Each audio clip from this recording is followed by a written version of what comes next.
창세기 29장 21절에서 30절까지 말씀입니다. 창세기 29장 21절에서 30절까지 말씀, 우리 한 목소리로 말씀 읽겠습니다. 야곱이 라반에게 이르되 내 기한이 찼으니 내 아내를 내게 주소서. 내가 그에게 들어가겠나이다. 라반이 그곳 사람을 다 모아 잔치하고 저녁에 그의 딸 레아를 야곱에게로 데려가매 야곱이 그에게로 들어가니라. 라반이 또 그의 여종 실바를 그의 딸 레아에게 시녀로 주었더라.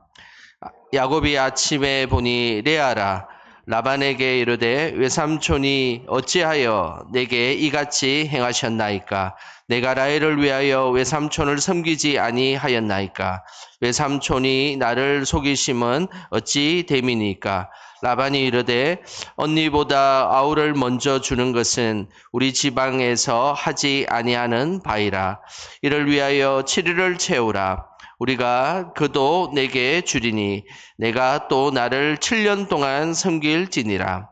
야곱이 그대로 하여 그 7일을 채우매 라반이 딸 라헬도 그에게 아내로 주고 라반이 또 그의 여종 비라를 그의 딸 라헬에게 주어 시녀가 되게 하매 야곱이 또한 라헬에게로 들어갔고 그가 레아보다 라헬을 더 사랑하여 다시 7년 동안 라반을 섬겼더라. 아멘.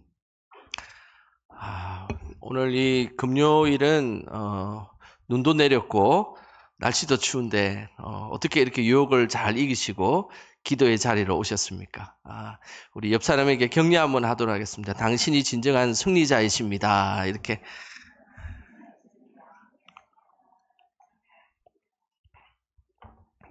정말입니다. 이런 그 금요 기도회는 쉽지 않습니다. 그죠? 근데 어떻게 이 자리에 또 많은 분들이 오셔서 너무 감사를 드립니다. 늘 하나님 주시는 기도로 승리하시기를 주님의 이름으로 축복합니다. 믿음의 사람에게 그 중요한 것 중에 하나는 하나님의 뜻을 분별하는 것입니다. 어떤 선택의 기로에 섰을 때 이것이 하나님의 뜻일까? 뜻이지 않을까? 우리가 그 뜻을 알 수 있다면 좋을 때가 있지 않습니까? 만약에 어떤 선택의 기로에 섰을 때 이것이 하나님의 뜻이다라는 것을 우리가 미리 알 수만 있다면 우리는 뒤도 돌아보지 않고 그 일을 선택할 것입니다. 하지만 우리는 하나님이 아니기에 하나님의 뜻을 완벽하게 분별한다는 것, 그것은 사실은 쉬운 일은 아닙니다. 우리 성도님들은 하나님의 뜻을 어떻게 분별하십니까? 전 세계적으로 기도의 사람 하면 떠오르는 한 사람이 있습니다. 바로 조지 뮬러라는 사람입니다. 그는 20살까지만 해도 도둑질하고 도박하고 술 먹고 그렇게 살았던 사람입니다. 하지만 하나님을 만난 이후 1만 명이나 되는 고아를 돌보았고 그리고 300만 명 이상 사람들에게 복음을 전했습니다. 그리고 200명이나 되는 선교사를 직접 후원했던 한 교회에서도 하기 힘든 그 일을 한 개인이 그렇게 감당했던 아주 위대한 인물입니다. 그가 이토록 많은 선한 일을 할 수 있었던 것은 단 한 가지였습니다. 그는 기도의 사람이었다는 사실입니다. 하나님을 온전히 알고 난 뒤에 그는 고백했습니다. 나의 기도는 전부 응답되었습니다. 라는 고백을 했습니다. 어떻게 이럴 수 있을까요? 우리도 우리의 모든 기도가 응답될 수 있다면 얼마나 좋을까요? 이 비결이 조지 밀러가 쓴 그 기도가 전부 응답된 사람이라는 책에 조지 밀러가 하나님께 기도했을 때 모든 기도가 응답될 수 있었던 이유를 소개하고 있습니다. 조지 밀러는 하나님의 뜻을 분별하는 6가지를 소개하고 있는데 오늘 그 6가지를 잠시 제가 소개하도록 하겠습니다. 먼저는 하나님의 뜻을 분별하기 위해서는 자신의 뜻을 포기하는 겁니다. 이것이 첫 출발로 선행되지 않으면 우리의 기도는 절대 응답될 수 없습니다. 기도는 나의 뜻을 확인하는 것이 기도가 아닙니다. 그냥 나의 뜻을 확인하고 이것이 하나님 뜻이구나 라고 확답받는 시간이 기도가 아닙니다. 하나님께 기도한다는 것은 늘 우리가 나의 뜻을 보게 하고 하나님의 뜻을 분별하는 겁니다. 그러면 모든 기도가 응답되지 않을까요? 잘 생각해 보십시오. 응답되는 기도는 나의 뜻을 보게 하는 것입니다. 두 번째는 느낌을 신뢰하지 말라라고 이야기했습니다. 하나님 뜻을 분별할 때 내 느낌이 좀 이런 것 같다라고 이야기하는 사람들이 있어요. 그 사람은 아직은 신앙생활을 아주 얕게 하는 사람들의 모습입니다. 물론 나의 느낌과 나의 경험들이 가끔은 하나님 뜻을 분별하는데 중요한 역할을 하기도 합니다. 그러나 결코 하나님의 뜻을 자기의 느낌으로 착각할 가능성이 매우 많다는 것을 기억하셔야 합니다. 세 번째는 성령과 말씀을 바라보라라고 말씀하고 있습니다. 내가 성령에 충만한지, 지금 나의 기도하고 있는 나의 상태가 성령에 충만한지, 그리고 하나님의 말씀을 붙들고 내가 기도하는지를 점검해야 된다는 것입니다. 지금 나의 상태가 성령 충만하지 않고 나의 상태가 하나님의 말씀을 붙들고 있지 않다면 그것은 하나님의 뜻을 온전히 분별할 수 없게 된다는 것이죠. 그리고 네 번째는 섭리로 주관하시는 환경을 고려하라라는 것입니다. 하나님의 섭리는 늘 하나님의 손길에 의해서 그 일이 진행됩니다. 그래서 우리가 그 영적인 경험들과 신앙적인 경험들을 해보면 이게 하나님 손길인 것 같다라는 것을 느낄 때가 있습니다. 그러면 하나님의 뜻일 가능성이 많다는 것이죠. 다섯 번째는 하나님의 뜻을 보여달라고 간절히 기도해야 된다는 것입니다. 무엇보다 기도의 자리에 앉는 것이 중요합니다. 그냥 생각으로 하나님 뜻이 무엇일까? 나의 관념과 생각으로 신앙생활을 하는 것은 아닙니다. 직접 기도의 자리에 와서 기도를 하는 것입니다. 그때에 하나님께서 응답하시는 것입니다. 그리고 마지막으로 결정했을 때 마음이 평온한지 점검하는 것입니다. 이런 그 위에 5가지 자신의 뜻을 포기하고 느낌을 신뢰하지 않고 성령과 말씀을 바라보고 그리고 환경을 고려하고 그리고 간절히 기도할 때에 그리고 나서 어떤 일들을 결정했는데 내 마음속에 아주 평안한 마음, 이제 뭐 걱정이 없겠다라는 마음이 들면 그것이 바로 하나님의 뜻이었고 하나님의 응답이었다라는 사실입니다. 이런 것들을 철저하게 지켰던 사람, 그 사람이 조지 뮬러라는 사람입니다. 그는 정말로 위대한 인물이었는데 그가 위대할 수 있었던 것은 바로 기도의 사람이었기 때문입니다. 이 6가지를 잘 기억하시길 바랍니다. 기억이 안 나시는 분들은 유튜브에 우리 교회 채널로 들어가셔가지고 다시 한 번 더 보시길 바랍니다. 그래서 내가 하나님의 뜻을 잘 분별하는 사람인지 아니면 나의 뜻으로 이 땅을 살아가고 있는지를 다시 점검한다는 것. 그것은 참으로 중요한 일입니다.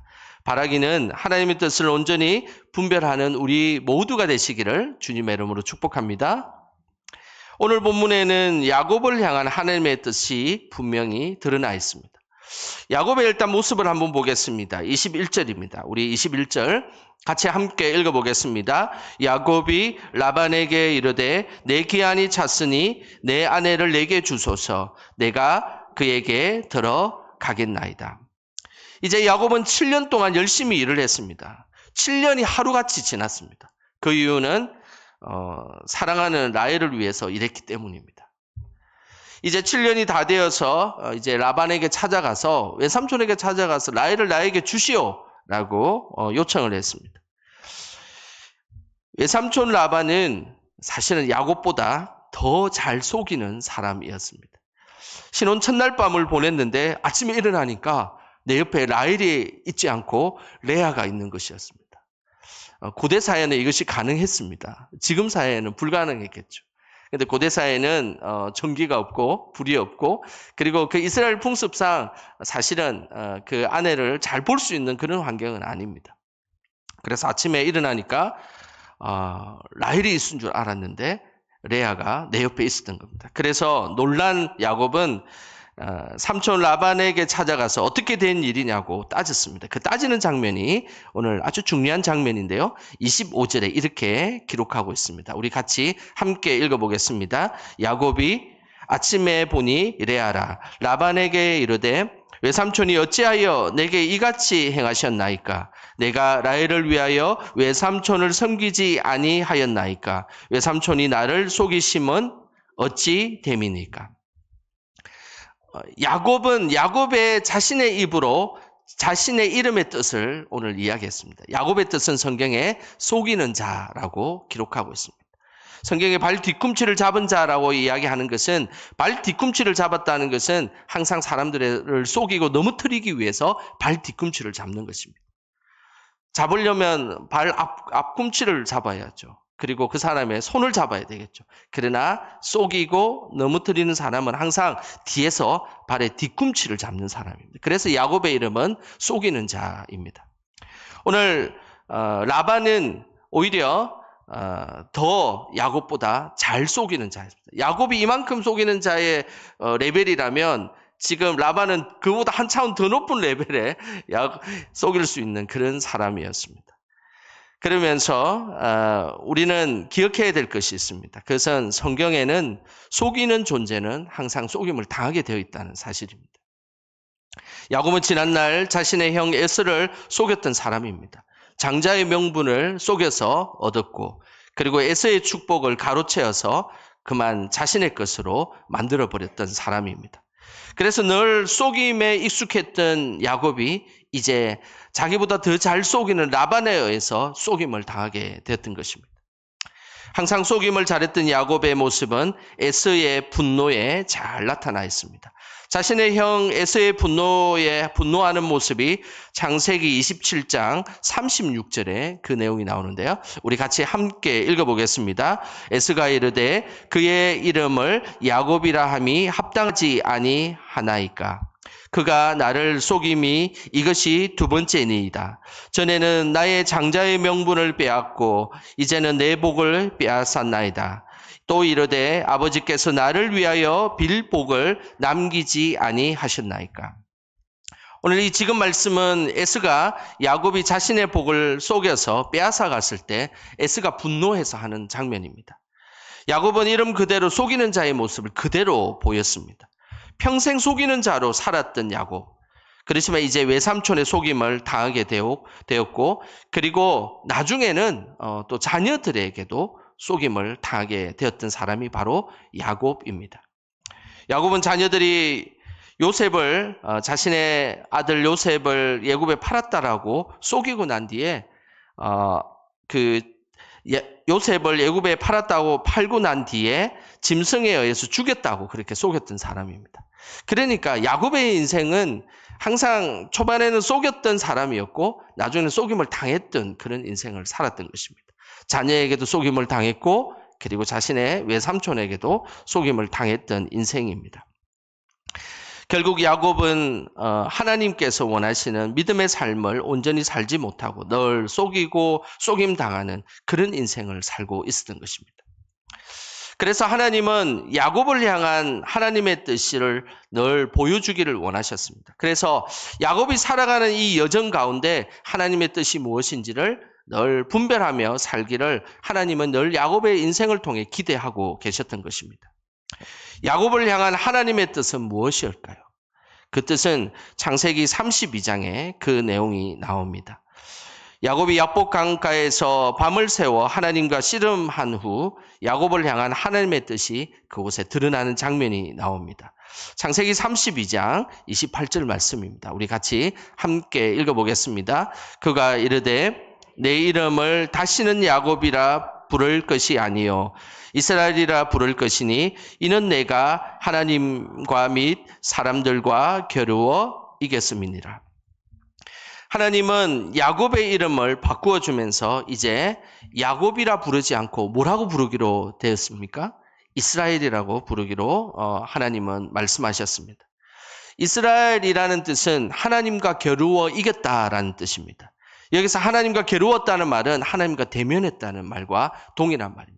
하나님과 막 겨루어서 이겼다는 그 표현과 하나님을 직접 만나서 대면했다는 말과 동일한 말이 바로 겨루었다라는 말씀입니다. 하나님은 야곱이 더 이상 하나님 몰래 속이는 인생으로 살기를 원치 아니하셨습니다. 이제 하나님과 대면하는 인생을 살기를 원했다는 것입니다. 뒤에서 발꿈치를 잡아서 넘어뜨리고 속이고 그렇게 살아가는 인생으로 야곱을 더 이상 살아가길 원치 아니하셨습니다. 이제 정면으로 하나님과 대면하여서 붙들고 하나님과 치열하게 정면 승부하는 사람으로 야곱이 살기를 하나님이 원했다는 것입니다.